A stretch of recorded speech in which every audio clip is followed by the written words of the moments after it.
عاشق کو محبوب سے اور سیاست باز کو ووٹر سے اتنے ہی وعدے کرنے چاہیے جتنے وہ نبھا سکے۔ سینئر صحافی وسعت اللہ خان کے مطابق رولتے گئے آئیں پر چس بڑی آئی ہے۔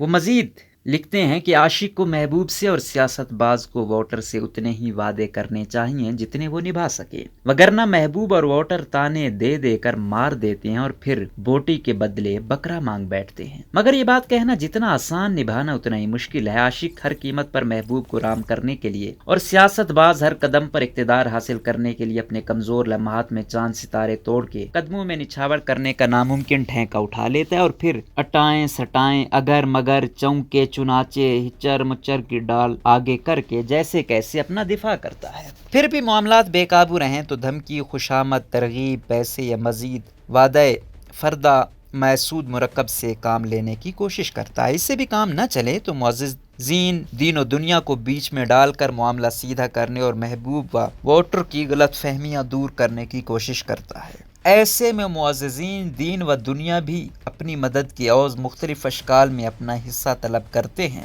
یوں عاشق اور سیاست باز اپنی ہی لگائی گروہوں میں پھنستا چلا جاتا ہے۔ جب محبوب یا ووٹر کو قابو میں رکھنے کا کوئی بھی ہتھیار کام نہ آئے تو آخری حربے کے طور پر جذباتی بلیک میلنگ کو آزمایا جاتا ہے۔ فلم شعلے کا ویرو بن کر پانی کی ٹینکی پر چڑھ کر سوسائیڈ کا ڈرامہ رچا کر رجھانے کی کوشش ہوتی ہے۔ اس حربے سے مجمع اور محبوب عموماً دم بخود ہو کے ہاں کر دیتے ہیں، البتہ تب بھی محبوب اور ووٹر کے کان پر جوں نہ رینگے تو پھر عاشق اور سیاست باز بھی تیزابی ہو کر اپنی یا مطلوب کی جان لینے کی کوشش کرتا ہے۔ مگر یہ تو میں اگلے وقتوں کی التفائی و وفاداراتی روایات کی بات کر رہا تھا۔ آج کا محبوب اور ووٹر کبھی ایک عاشق یا ایک رہنما پر تکیہ نہیں کرتا۔ جدید عاشق ایک اضافی محبوب کا بھی بندوبست رکھتا ہے اور سیاست باز بھی بس ایک ہی منجن تھیلے میں لے کے نہیں گھومتا۔ پہلے کا محبوب اور ووٹر اپنی سادگی میں دھوکہ کھاتا تھا، آج کا محبوب ہو یا ووٹر جان بوجھ کر دھوکہ کھاتا ہے۔ دونوں کو وعدوں کی حقیقت معلوم ہے لیکن دل کے بہلانے کو غالب یہ خیال اچھا ہے والا معاملہ ہے۔ سن 1922 کے برعکس سن 2022 کی دنیا آنکھ مٹکے والی دنیا ہے۔ اس میں محض اخلاص و اعتبار کے سہارے جینا لگ بھگ ناممکن ہے۔ فریقین ایک دوسرے کو حامی بھر کے خوش کرتے ہیں، دونوں اچھے سے جانتے ہیں کہ ہونا ہوانا تو کچھ نہیں، لہٰذا باہمی دل پشوری میں کیا جاتا ہے۔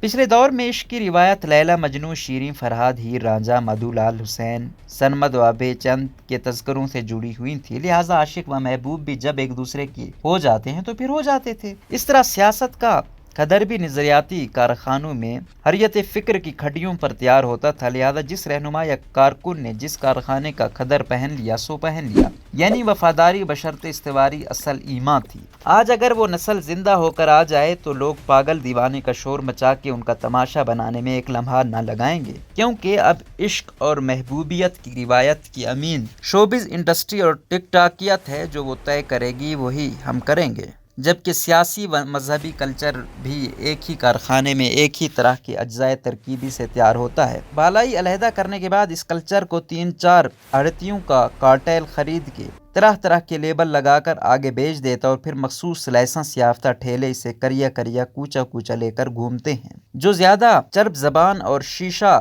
اتارو ہوا وہ تیزی سے مال نکال دیتا ہے، جو نسبتاً سست و خشک زبان ہوا اس کا مال آہستہ آہستہ بکتا ہے مگر خسارے میں کوئی بھی نہیں رہتا۔ کل تک مذہبی و سیکولر مصنوعات کی ڈیمانڈ تیز تھی، ان دنوں مذہبی قوم پرستی کا سودا چھت پھاڑ منافع کا ضامن ہے، جس کی سوشل میڈیائی پیکیجنگ، پروموشن، مارکیٹنگ جتنی پرکشش و بلڈنگ آہنگ، اس کا مال ہاتھوں ہاتھ۔ مثالہ تیز، بھلے قوم کی زبان جل جائے، ریاست کے حلق میں چھالے پڑ جائیں، تعلقات خارجہ کے ہاضمے کا بینڈ بج جائے، آئین کو دست لگ جائیں، اداروں کا دل اچھل کے حلق میں آ جائے، پرواہ نہیں، مثالہ تیز، ون دا ریس۔